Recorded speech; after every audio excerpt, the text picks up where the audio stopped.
Dans une ville où les ombres de la nuit s'étendent sur des ruelles silencieuses, un secret enfoui depuis des années commence à émerger à la surface.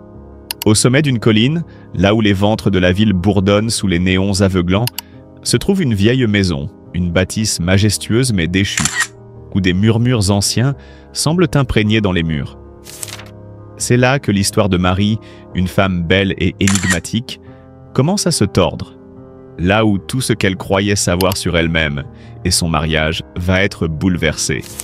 Marie, une femme d'apparence irréprochable, épouse d'un homme riche et puissant, a longtemps vécu dans l'ombre.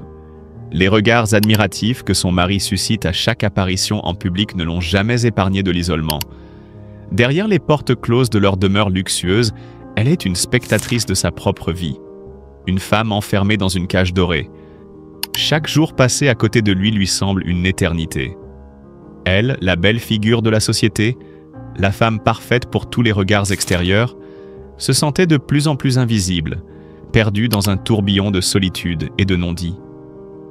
Puis, un soir d'automne, tout a basculé. Alors qu'elle errait dans un café reculé, fuyant les événements mondains de la soirée, elle l'a vu. Il était là, à une table voisine, seul. Un homme dont l'aura semblait défier le temps. Il avait ce regard perçant, à la fois doux et intrusif, comme s'il pouvait lire chaque pensée de son esprit. Ses traits étaient aussi marqués par la vie, mais d'une manière qui les rendait irrésistiblement captivants. Il avait l'air d'un inconnu et pourtant d'un vieil ami qu'elle n'aurait jamais rencontré. « Vous vous sentez bien ici, madame ?» lui demanda-t-il, sa voix basse comme une caresse. Mais ce n'était pas seulement cette question qui fit naître un frisson dans son dos. C'était l'intensité de ses yeux, la profondeur de son regard qui semblait connaître des secrets qu'elle n'avait pas encore osé se confier. Leurs discussions, d'abord banales, prirent une tournure insoupçonnée. L'homme, sans le savoir, devenait pour Marie la clé d'un monde qu'elle ignorait. Ses paroles, remplies de mystères, devenaient une drogue à laquelle elle se raccrochait, chaque rencontre la poussant un peu plus loin, dans l'inconnu. Il savait tout d'elle. Chaque silence de son mariage, chaque sourire forcé qu'elle avait offert à son mari. Il comprenait ses angoisses, ses désirs inavoués.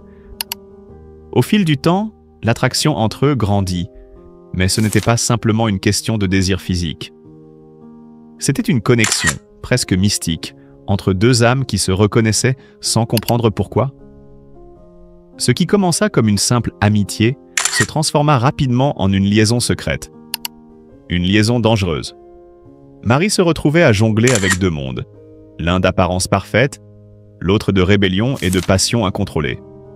Mais rien de tout cela n'échappa à l'œil acéré de son mari. L'homme qu'elle avait épousé, celui qui, derrière son sourire de façade et son charme indéniable, dissimulait un tempérament jaloux et possessif. Il n'était pas un homme qui se laisserait trahir sans réagir. Son monde, son pouvoir, tout était en jeu. Chaque pas de Marie hors du cadre qu'il avait soigneusement construit lui apparaissait comme une trahison insupportable. Une nuit, alors qu'elle rentrait chez elle après une rencontre avec l'homme mystérieux, il l'attendait dans leur salon, l'air plus sombre que jamais. Il n'eut même pas besoin de lui poser la question. Il savait tout. « Tu penses vraiment que tu peux me tromper en toute impunité ?»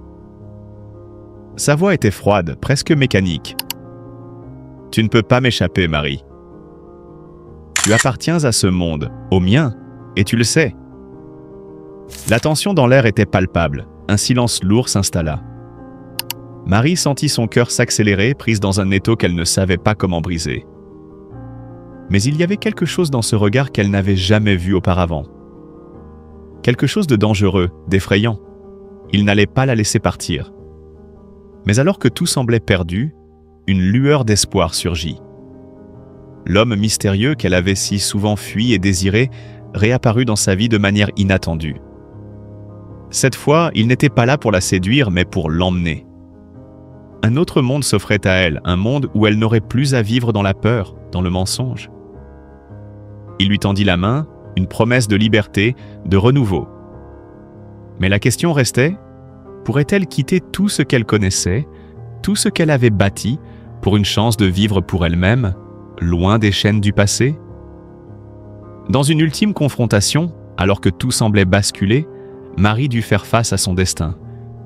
Ce qui allait suivre ne dépendait plus d'elle seule. Les jeux étaient faits. Mais plus important encore, elle avait pris une décision. Plus jamais elle ne se laisserait dicter sa vie par ceux qui ne la comprenaient pas. Plus jamais elle ne vivrait dans l'ombre. L'histoire de Marie, celle de la femme prise entre deux mondes, allait se réécrire. Sa famille, bien qu'étant une famille médiatisée, a connu des bouleversements tragiques. En particulier, les problèmes de santé de Laurence Ferrari l'ont obligée à faire face à des épreuves extrêmement lourdes.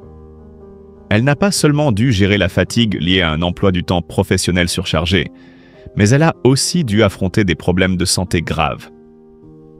Sa condition physique a été fortement affectée par le stress accumulé entre son travail et sa vie familiale, ce qui l'a épuisée et fragilisée. Mais ce qui a causé encore plus de douleur à Laurence Ferrari, ce sont les turbulences dans sa vie conjugale. Bien qu'elle ait toujours cherché à maintenir l'image d'une femme forte et accomplie, en réalité, elle a souffert profondément dans son couple. Son mari, autrefois son partenaire dans la vie et dans la carrière, a brisé le silence en l'accusant publiquement d'adultère avec un autre homme. Ces accusations ont été un choc brutal pour elle. Bien que leur relation ait traversé des moments difficiles, ces accusations ont été dévastatrices et l'ont plongée dans un tourbillon de douleur. Malgré ses efforts pour clarifier la situation, les accusations se sont avérées difficiles à effacer. Laurence Ferrari, une femme qui sait toujours garder son professionnalisme devant les caméras, a dû affronter une souffrance intense dans sa vie personnelle.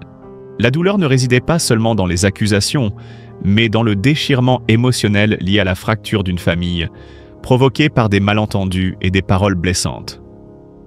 Dans ces moments de vulnérabilité, Laurence Ferrari a trouvé la force de continuer à affronter ces épreuves. Pourtant, il n'est pas toujours facile de rester aussi forte qu'elle en a l'air. La tristesse liée à sa famille et les douleurs physiques liées à sa santé l'ont poussée à chercher un équilibre dans sa vie. Elle a cherché le soutien de sa famille et de ses amis, mais les sentiments d'incertitude et de souffrance sont toujours présents. Malgré les difficultés, Laurence Ferrari n'a jamais abandonné l'espoir. Elle sait que la vie est pleine de surprises et de défis, mais elle est déterminée à continuer de se battre pour retrouver la paix intérieure et le bonheur au sein de sa famille. Les épreuves de sa vie l'ont rendue plus forte, et peut-être qu'un jour, elle trouvera la sérénité et la véritable joie. La vie de Laurence Ferrari, avec toutes ses hauts et ses bas, est une histoire de résilience et de courage face à l'adversité. Peu importe les obstacles qu'elle doit surmonter, sa foi en l'avenir reste son moteur, lui permettant de poursuivre son chemin et de guérir son cœur. Laurence Ferrari, parcours marqué par des choix audacieux et une détermination sans faille, témoigne d'une femme résolument moderne, audacieuse et profondément engagée dans sa profession. Mais ce qui la distingue avant tout, c'est cette capacité à transformer chaque étape de sa carrière en une victoire personnelle et professionnelle, tout en conservant cette élégance naturelle qui fait sa signature. Née le 5 février 1966 à Paris, Laurence Ferrari grandit dans un univers où la culture et l'actualité sont omniprésentes. Très jeune, elle nourrit une passion pour l'information, une curiosité insatiable qui ne la quittera jamais. Son entrée dans le monde du journalisme semble presque une évidence, tant sa personnalité et son intelligence aiguisée s'accordent parfaitement avec cette vocation. Elle commence sa carrière en 1987 à la radio, dans une époque où l'information se transmet encore majoritairement par la presse écrite et la radio traditionnelle. Mais déjà, son regard acéré et sa manière d'aborder les sujets de manière approfondie montrent qu'elle n'est pas une journaliste ordinaire. C'est à la télévision, cependant, qu'elle se fait véritablement un nom. En 1994, Laurence Ferrari rejoint le groupe TF1, où elle débute en tant que reporter, avant de se faire remarquer pour ses interventions remarquables et sa capacité à traiter des sujets complexes avec une grande finesse. Très vite, elle se distingue par son aisance à la caméra et son professionnalisme, deux qualités qui vont la propulser vers les plus hautes marches du journalisme télévisé. En 2007, elle obtient la présentation du journal de 13 heures sur TF1, succédant à un journaliste emblématique, Jean-Pierre Pernaut. Ce passage de relais, à la fois symbolique et stratégique, marque un tournant majeur dans sa carrière. Elle apporte alors un nouveau souffle à la présentation de l'information, alliant rigueur, dynamisme et une touche de fraîcheur qui séduit un large public. Ce qui rend Laurence Ferrari particulièrement fascinante, c'est sa capacité à naviguer avec aisance entre les différents formats médiatiques. Non contente de se contenter des plateaux de télévision, elle se distingue également par sa polyvalence, en intervenant régulièrement dans des émissions spéciales, des documentaires et même des émissions de débat politique. Lorsqu'elle prend les commandes du Grand Journal sur Canal+ en 2010, elle est confrontée à un nouveau défi: la transition d'un journalisme d'information vers un journalisme plus divertissant et dynamique. Là encore, elle fait preuve de cette faculté unique à se réinventer, apportant son sérieux et sa rigueur dans une émission qui, à l'époque, est considérée comme un véritable terrain de jeu pour les journalistes audacieux. Mais Laurence Ferrari ne se contente pas de jouer avec les codes de l'information. Elle réinvente le journalisme lui-même. Ce qui la distingue des autres, c'est sa capacité à comprendre les enjeux contemporains, à capter l'essence de chaque événement, à en explorer toutes les facettes avec une curiosité insatiable. Que ce soit pour les affaires politiques françaises ou internationales, elle n'hésite jamais à aller au fond des choses, à questionner, à débattre, mais toujours avec une dignité qui force le respect. Elle a couvert des événements majeurs, de la guerre en Irak à l'élection présidentielle française, en passant par les attentats du 11 septembre, et a su, à chaque fois, transmettre la gravité et l'importance de ces événements avec une clarté exemplaire. Mais au-delà de sa carrière professionnelle, Laurence Ferrari incarne également la féminité dans sa forme la plus raffinée. À l'image de ces grandes figures qui marquent une époque, elle a su allier élégance et autorité, simplicité et sophistication.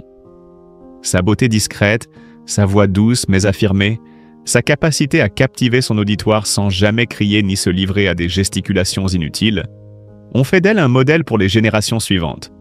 Elle a ouvert la voie à de nombreuses femmes dans le journalisme, montrant qu'il est possible de concilier carrière brillante et intégrité professionnelle tout en restant fidèle à ses valeurs. Elle a su aussi traverser les épreuves avec dignité, en particulier lors des moments difficiles de sa vie personnelle, tout en restant une figure emblématique sur le petit écran. Sa carrière a aussi été marquée par plusieurs distinctions et prix qui témoignent de son excellence.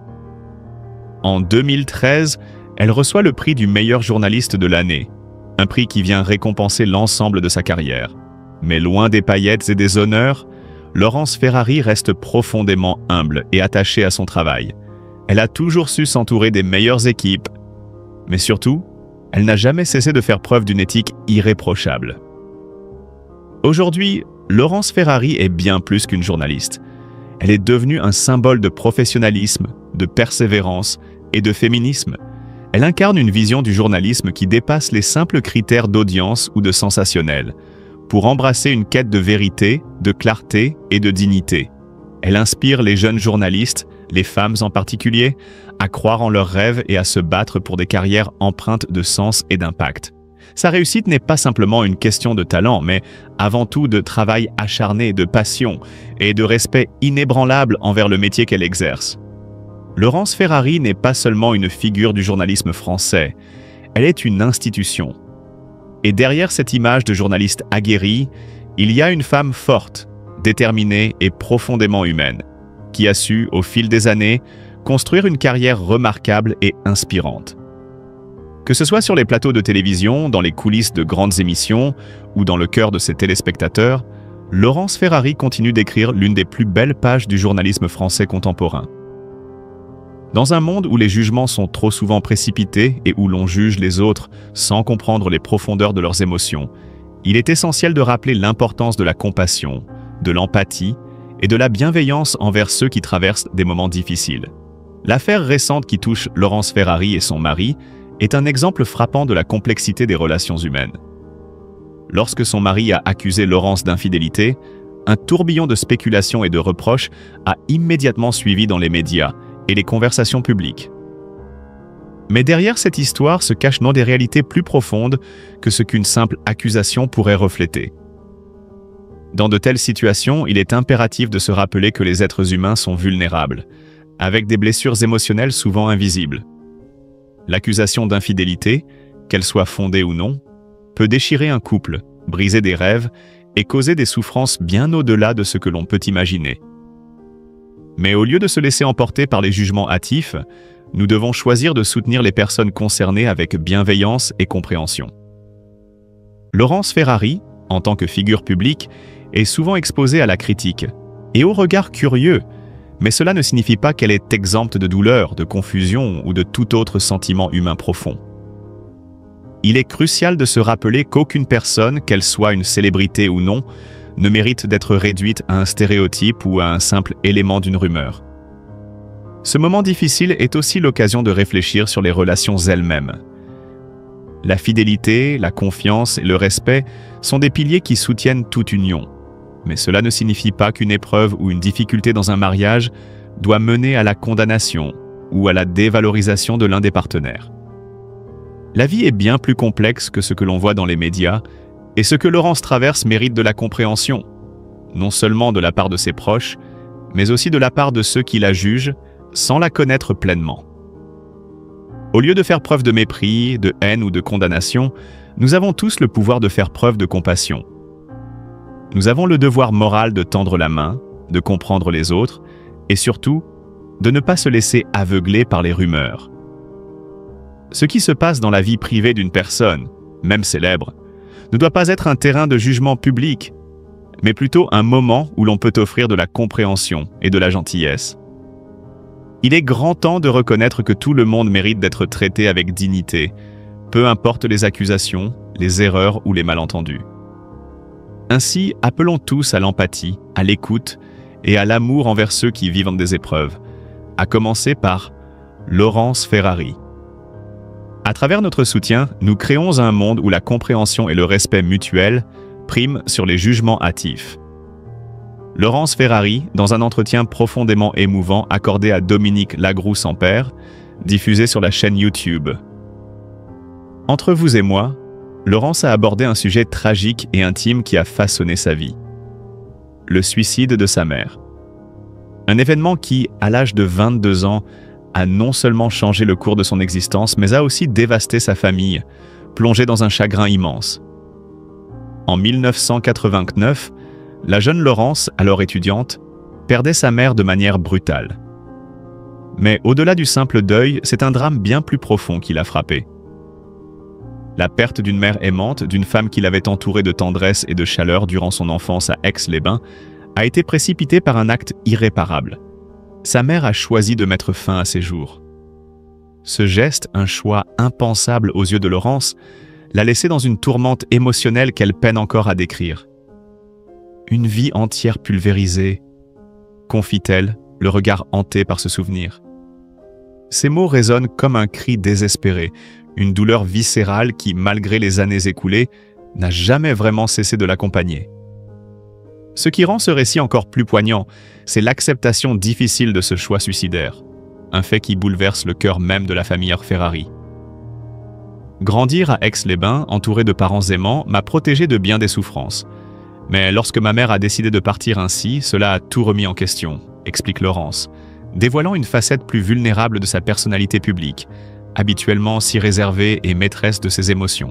Le suicide d'un proche est un traumatisme difficile à digérer, surtout lorsque celui-ci est inattendu, lorsqu'il survient sans signes avant-coureurs, et qu'il bouleverse les convictions profondes d'une famille. Pour Laurence, ce fut un choc dont elle n'a jamais vraiment pu se remettre. Elle raconte comment, pendant des années, elle a dû naviguer entre ses propres démons intérieurs et les attentes sociales autour du deuil. Comment reconstruire une vie après un tel effondrement? Comment trouver le courage de se relever après une chute aussi profonde? Ce n'est qu'avec le temps et une immense force intérieure que Laurence Ferrari a pu transformer cette souffrance en témoignage. Revenir sur cet événement dévastateur en l'évoquant dans une interview n'a pas été facile, mais pour elle, c'était une manière de rendre hommage à sa mère tout en partageant un moment de vulnérabilité avec ses auditeurs. Un acte de courage, sans aucun doute, mais aussi un acte de guérison. Pour elle, il n'y a pas de honte à pleurer une perte aussi tragique. C'est une réalité qui, bien que douloureuse, fait partie de son histoire et mérite d'être partagée. Ce témoignage intime est aussi un message pour ceux qui traversent des épreuves similaires. À travers ces mots, Laurence Ferrari cherche à offrir un peu de réconfort, à dire que, même dans la pire des souffrances, il y a toujours un chemin vers la lumière. Un chemin pavé de souvenirs, certes, mais aussi d'espoir, de résilience et d'amour. Au-delà de l'émotion brute, ce moment de partage avec Dominique Lagroux-Sampère nous montre une autre facette de la journaliste. Une facette plus humaine et plus proche de ceux qui la suivent depuis des années. Car derrière la femme de télévision forte et l'intervieweuse acerbe, il y a aussi une femme qui a vécu des tragédies, qui a été brisée par la vie, mais qui, malgré tout, a su trouver la force de se relever, encore et encore. C'est ce courage, cette volonté de surmonter l'insurmontable, qui fait d'elle non seulement une journaliste d'exception, mais aussi une personne profondément humaine. Un message de résilience qui résonne bien au-delà des caméras et des plateaux de télévision. Laurence Ferrari se confie sur le suicide de sa mère. Un témoignage dévastateur et émouvant. C'est avec une grande émotion et une sincérité rare que Laurence Ferrari a partagé les détails du drame qui a marqué sa vie à jamais. Le suicide de sa mère. Un événement bouleversant qui a défiguré son existence et l'a forcé à se reconstruire, à accepter l'inacceptable. Dans cet entretien poignant, la journaliste nous plonge dans ses souvenirs d'un choc brut, un moment où le sol s'est littéralement dérobé sous ses pieds. L'histoire commence par un appel, ou plutôt une intuition. Laurence Ferrari se souvient parfaitement de cet instant. Elle était en train de prendre un train avec sa sœur, direction Aix-les-Bains. L'une des dernières choses qu'elle imaginait alors, c'était d'apprendre que sa mère venait de mettre fin à ses jours. Je me souviens de cette conversation avec une amie. Elle m'a dit « Tu devrais appeler chez toi ». Elle savait ce qu'il s'était passé, mais elle ne voulait pas me le dire directement. Elle préférait que ce soit ma famille qui me l'annonce. Cela semblait être une sorte de prémonition, un moment de tension où le poids de l'invisible venait se poser sur ses épaules. Laurence décide alors de passer l'appel. Sa sœur décroche. « Maman est morte », lui dit-elle sans détour, avec une voix qui semblait dénuée de tout sentiment. Il n'y avait pas d'autres mots, pas d'explication. Un silence lourd de sens envahit alors Laurence, un silence qui ne faisait qu'accentuer la brutalité de la nouvelle. Elle poursuit, bouleversée par ce souvenir. C'était un choc absolu. La manière dont ça m'a été dit, sans détour, sans aucun mot de réconfort, c'était comme un coup de massue. Tout s'est effondré autour de moi. C'est à cet instant précis dans ce train qu'elle apprend les circonstances de la mort de sa mère. Une femme qu'elle a toujours aimée et à qui elle était profondément attachée.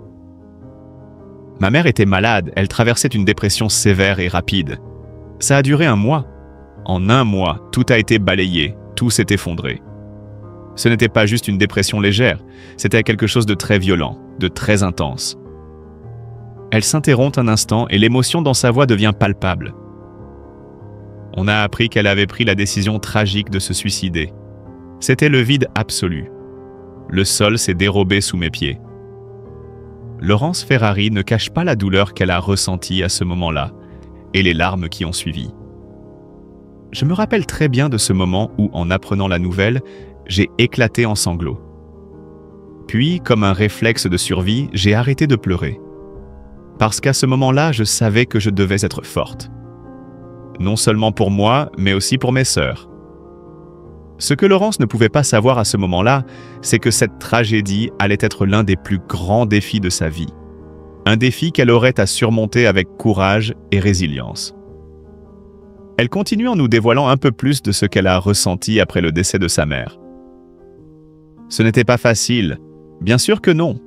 Quand j'ai appris la nouvelle, une partie de ma vie s'est détruite, réduite en cendres.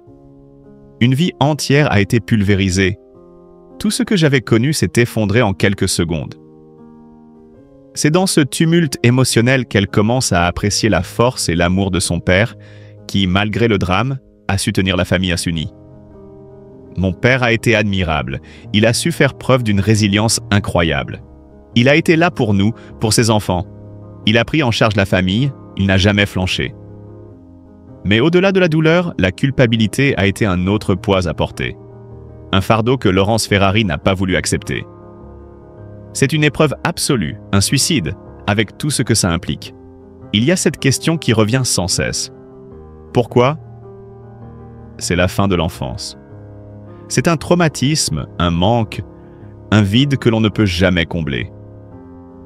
Pour moi, cela a été presque comme une sorte de choc post-traumatique. Ma mémoire a effacé presque tous les souvenirs de ma mère.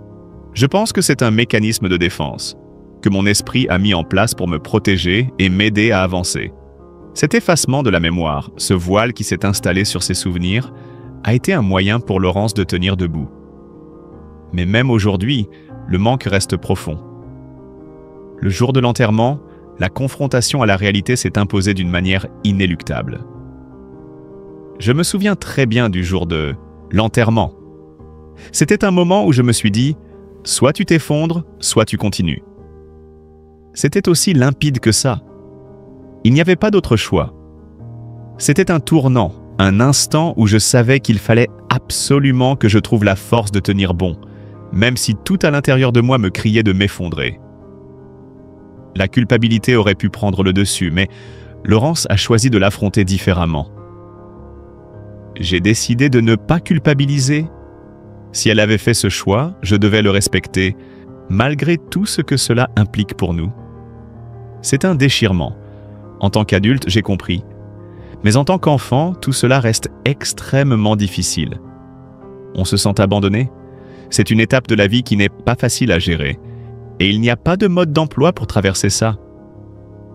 Ce témoignage profondément humain nous offre un aperçu poignant de la douleur que peut engendrer le suicide d'un proche, mais aussi de la résilience qui peut naître face à l'horreur.